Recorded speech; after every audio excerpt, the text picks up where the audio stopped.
Mi novia me dijo, Ikuot, te quiero, pero todavía no estoy preparada para una relación aburrida y formal.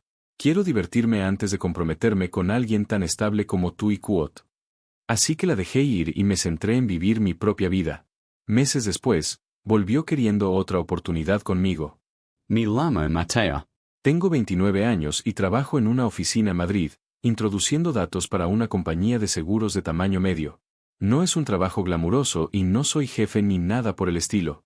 Me dedico principalmente a revisar formularios digitales de siniestros, corregir errores en los registros y organizar informes para otros departamentos. Mi rutina es bastante constante. Salgo de mi piso sobre las 8 de la mañana, me paso casi todo el día frente a una pantalla, como el menú del día en los mismos bares cerca de la oficina, y luego vuelvo a casa para intentar desconectar. Me gustan las tardes tranquilas, preparar cenas sencillas, ver alguna serie en internet y de vez en cuando, quedar con algún amigo para tomar un café los fines de semana. Mi novia era Paula. Tenía 27 años y trabajaba como peluquera en un salón muy concurrido en el barrio de Malasaña. Llevábamos juntos un poco más de 2 años. No vivíamos juntos oficialmente, pero ella pasaba la mayoría de los fines de semana en mi piso y tenía un pequeño montón de ropa en mi armario. Nuestros estilos de vida eran muy diferentes. Paula necesitaba estar constantemente rodeada de energía social. Su trabajo implicaba hablar con gente todo el día y a muchos de sus compañeros les gustaba salir de fiesta casi todas las noches después de su turno. Cenas tardías, bares, cumpleaños, quedadas improvisadas para tomar unas cañas. Mi vida iba a un ritmo más lento. Al principio, esa diferencia parecía inofensiva. Pensé que nos complementábamos. Echando la vista atrás, me doy cuenta de que las señales ya estaban ahí desde hacía tiempo. El primer momento en el que las cosas cambiaron claramente ocurrió un martes por la noche en mi piso. Yo había llegado de trabajar y había preparado algo sencillo para cenar. Nada del otro mundo, solo un plato de pasta y una ensalada. Paula llegó de mal humor. Había tenido un turno largo en la peluquería y se quejaba de que uno de sus compañeros la había arrastrado a tomar copas la noche anterior. A mitad de la cena, de repente empezó a hablar de lo predecible que era yo. No de una forma reflexiva, sino más bien como si estuviera enumerando un problema en el que llevaba tiempo pensando. Dijo que yo era estable, tranquilo y alguien de fiar. Luego dijo que exactamente esas cosas eran la razón por la que se aburría. Según ella, mi vida ya parecía demasiado asentada y ella todavía no estaba preparada para ese tipo de relación. Dijo que aún quería divertirse, salir por ahí, conocer gente nueva y disfrutar de la vida antes de comprometerse con alguien tan estable como yo. La forma en que lo dijo hizo que sonara como si yo fuera un futuro plan de pensiones en lugar de su novio. No discutí con ella, pero la conversación no fue como ella esperaba. Paula se esperaba una bronca. Lo veía en su cara mientras me explicaba que necesitaba más emoción en su vida.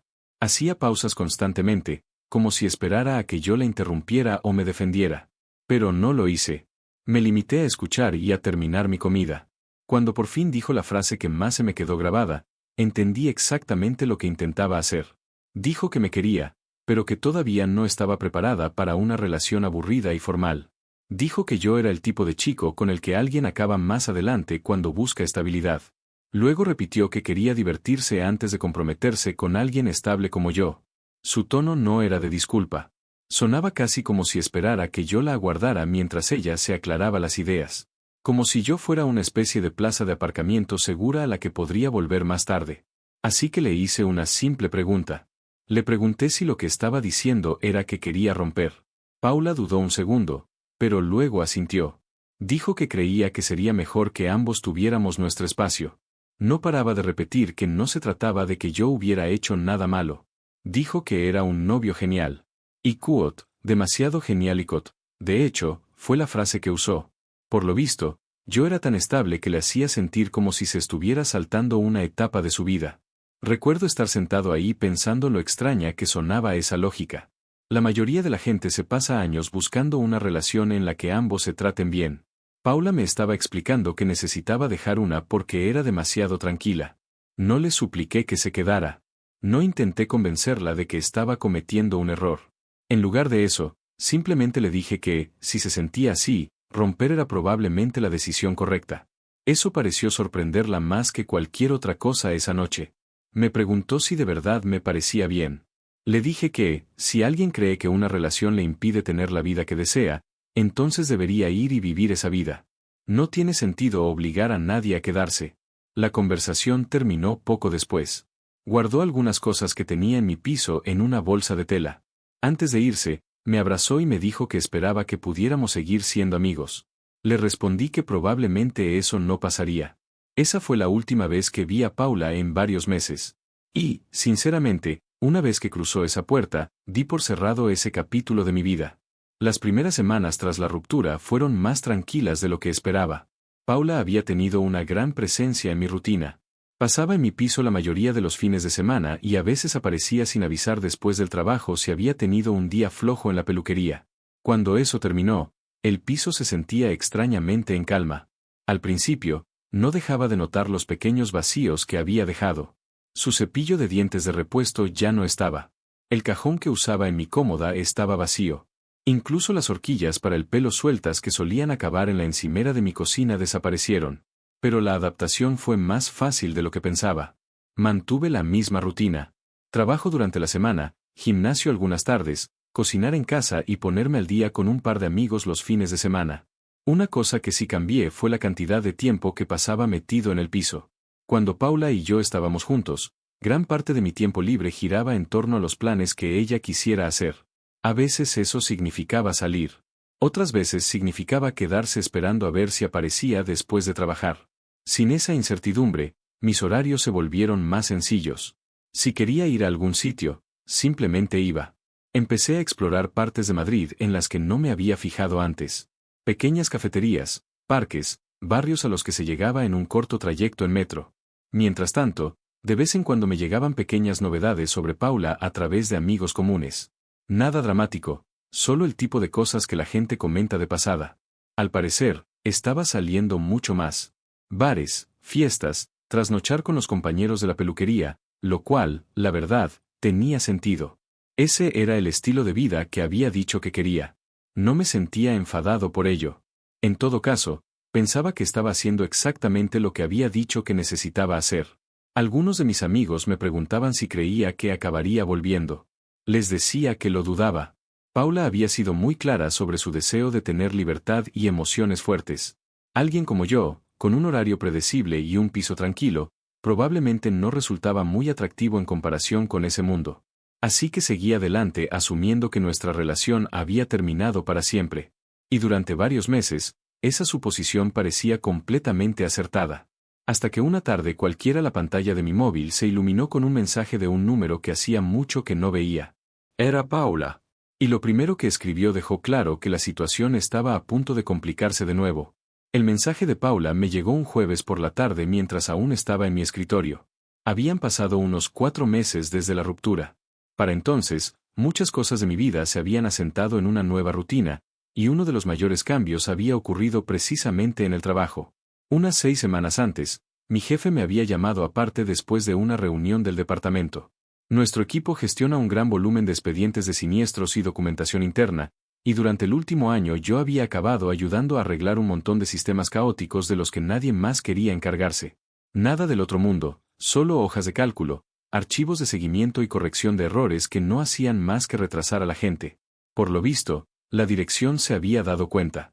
Mi jefe me dijo que estaban creando un nuevo puesto centrado en revisar los datos de los siniestros que entraban y en coordinarse con otros departamentos cuando los registros necesitaban correcciones.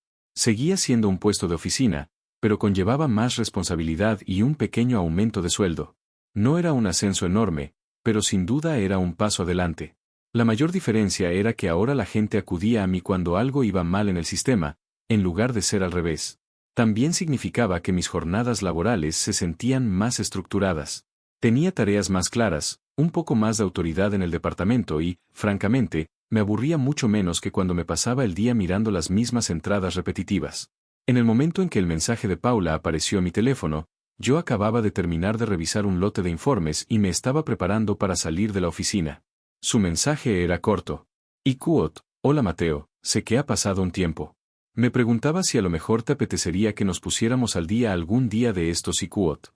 Solo ver aparecer su nombre de nuevo ya fue una sensación rara.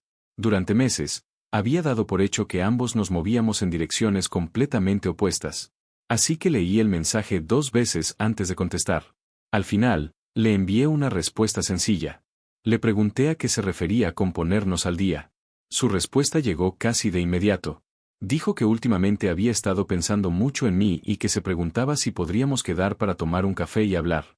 Ese fue el momento en el que me di cuenta de que algo había cambiado claramente por su parte, porque la versión de Paula que salió de mi piso meses antes no parecía alguien que tuviera pensado volver.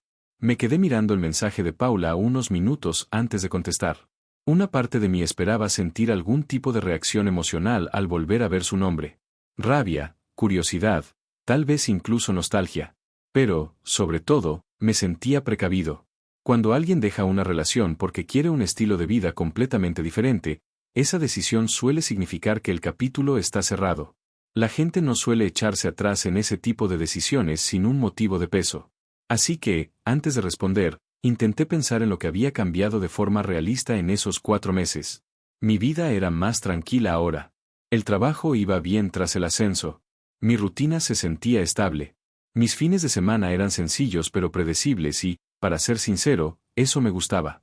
No había caos, ni incertidumbre sobre si alguien se iba a presentar o iba a cancelar planes porque una fiesta le parecía más interesante. Paula había elegido el camino opuesto cuando lo dejamos, y me parecía bien. Pero también significaba que volver a abrir esa puerta probablemente traería el mismo conflicto de vuelta a mi vida. Después de pensarlo un rato, le escribí una respuesta. Le dije que agradecía que se hubiera puesto en contacto conmigo, pero que no creía que quedar fuera una buena idea. Mantuve el mensaje educado y directo. Sin reproches, sin discursos emocionales, solo estableciendo un límite claro. Durante unos minutos, no hubo respuesta. Luego mi teléfono vibró de nuevo. Paula me preguntó por qué. Esa pregunta me reveló algo importante de inmediato. Sonaba confundida, como si esperara que la mera invitación fuera suficiente para que yo dijera que sí. Le respondí con sinceridad. Le dije que cuando lo dejamos, ella había sido muy clara sobre lo que quería de la vida y yo la había tomado en serio. Quería libertad y emociones.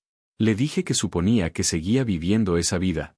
Quedar con una ex cuando en realidad nada había cambiado no tenía mucho sentido para mí. Pasaron un par de minutos antes de que volviera a contestar. Su siguiente mensaje fue más largo, y el tono era completamente distinto al de la persona segura de sí misma que había salido de mi piso meses antes. Dijo que las cosas no habían salido como ella esperaba. Paula envió 3 mensajes seguidos. El primero decía que sabía que yo probablemente pensaba que solo quería llamar la atención otra vez. El segundo decía que las cosas no habían ido como ella imaginaba después de romper. El tercer mensaje fue el que me hizo detenerme. Dijo que echaba de menos el tipo de estabilidad que teníamos. Esa palabra me llamó la atención de inmediato. La estabilidad era exactamente de lo que se había quejado cuando se fue. Me recosté en la silla de mi escritorio y volví a leer los mensajes. Paula empezó a explicar que los últimos meses habían sido divertidos al principio. Había estado saliendo casi todas las noches con sus compañeros de la peluquería. Fiestas, bares, diferentes grupos de gente cada fin de semana. Según me contaba, se sintió emocionante durante un tiempo, pero al final la novedad pasó. Dijo que a la mayoría de las personas con las que había estado pasando el tiempo solo les interesaba salir y beber. Las conversaciones nunca iban más allá de la siguiente fiesta o el siguiente evento. Luego empezó a mencionar el tema de las citas. Por lo visto, había salido con varios chicos distintos durante esos meses. Nada duró. Algunos de ellos no eran de fiar. Otros desaparecieron al cabo de un par de semanas. Uno de ellos, por lo visto, aún vivía con sus padres a pesar de tener 32 años. Escribió todo esto en un tono que sonaba sobre todo frustrado. Entonces dijo algo que aclaró mucho la situación. Dijo que después de lidiar con todo ese caos, empezó a darse cuenta de lo diferentes que habían sido las cosas conmigo. Dijo que yo era tranquilo, fiable y alguien con quien era fácil construir una vida. En otras palabras, exactamente las mismas cosas a las que antes llamaba aburridas. Al final del mensaje, me volvió a preguntar si podíamos vernos. Solo un café. Solo para hablar. Me quedé sentado mirando el móvil un buen rato. No era difícil entender lo que estaba pasando. Paula había pasado varios meses persiguiendo el estilo de vida que creía desear, y ahora empezaba a ver el lado negativo. El problema era que darse cuenta de eso no significaba automáticamente que yo quisiera reabrir una relación que ya había terminado. Leí los mensajes de Paula una vez más antes de contestar. Nada de lo que escribió me sorprendió. Sinceramente, Sonaba exactamente a la situación que la mayoría de la gente se espera cuando alguien deja una relación estable en busca de emociones. Al principio todo parece nuevo y divertido. Pero al final la realidad se impone. Sin embargo, entender eso no significaba que quisiera rebobinar mi vida hasta donde estaba antes. Así que le envié un último mensaje. Le dije que me alegraba de que se hubiera tomado su tiempo para averiguar lo que quería. Le dije que de corazón esperaba que las cosas le salieran bien. Pero también le dije que nuestra relación terminó cuando ella decidió que la estabilidad era algo que no deseaba. Yo me lo había tomado en serio y había pasado página.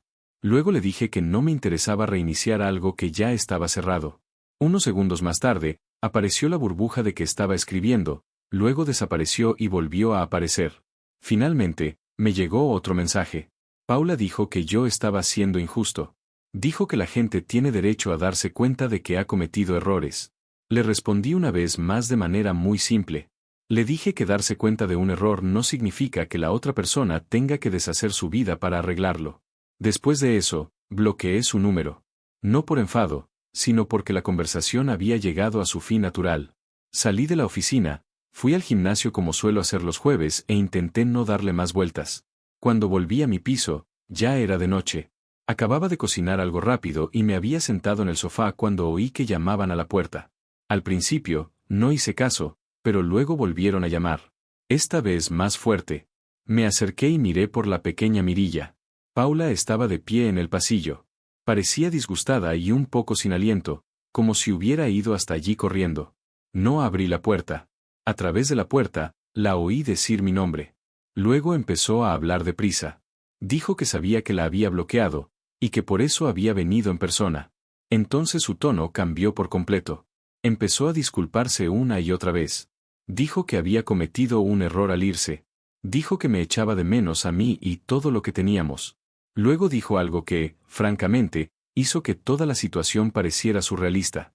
Empezó a suplicarme que la aceptara de vuelta. Me quedé de pie detrás de la puerta mientras Paula seguía hablando. Al principio, sonaba más a pánico que a otra cosa. Su voz era temblorosa y apresurada, como si hubiera estado ensayando lo que iba a decir durante el trayecto, pero hubiera perdido los nervios una vez allí. No dejaba de repetir que lo sentía, que sentía haberse ido, que sentía haber dicho las cosas que dijo aquella noche en mi piso, que sentía haber actuado como si nuestra relación fuera algo que podía pausar y retomar más adelante. Seguí sin abrir la puerta. En lugar de eso, me quedé allí de pie en silencio mientras ella continuaba. En un momento dado, volvió a llamar a la puerta, esta vez más suave. Entonces dijo algo que dejaba claro que creía de verdad que yo acabaría cediendo. Dijo que sabía que yo la seguía queriendo y que solo estaba siendo terco.